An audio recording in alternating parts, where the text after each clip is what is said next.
Bonjour, nous sommes ici à Kourou dans un atelier d'art MB. J'ai appris quelques rudiments de cet art qui est l'art des nègres marrons au Suriname et en Guyane qui ont fui l'esclavage pour créer leur société en marge de la plantation. Et donc ils utilisaient cet art pour communiquer et tracer les chemins du marronnage.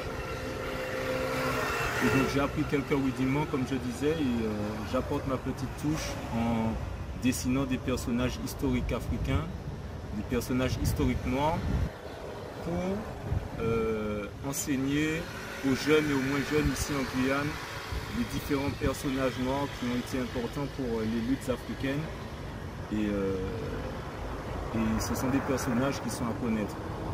Pourquoi je fais ce travail-là? Parce que j'ai remarqué qu'ici en Guyane, plus particulièrement pour les gens ne connaissent pas les grands personnages noirs et notamment les plus connus.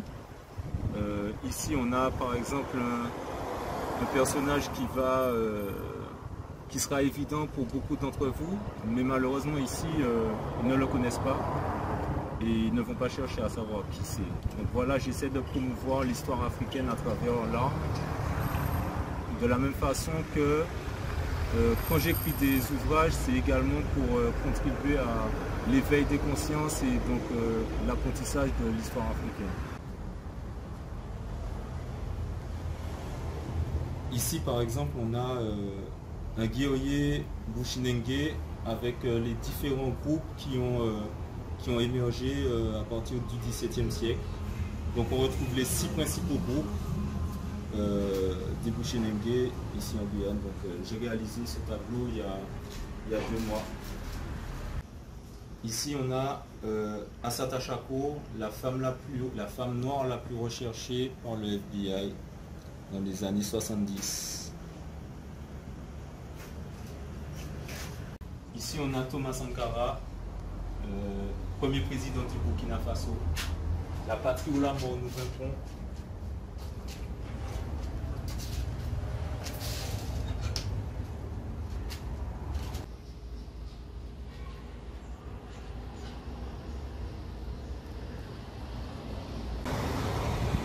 Donc tous les tableaux que je vous ai présentés là, ce sont mes œuvres. Et ce qui est triste, c'est que c'est surtout des Européens qui s'y intéressent. Donc qui s'intéressent aux différents groupes Bushinengue, qui s'intéressent aux luttes africaines aux États-Unis, qui vont s'intéresser aux femmes noires, à Malcolm X, etc. Donc tout ça pour vous dire que les œuvres de nos luttes vont se retrouver dans les salons des Européens parce que nous ne nous intéressons pas à notre propre histoire. Donc voilà. La santé sana.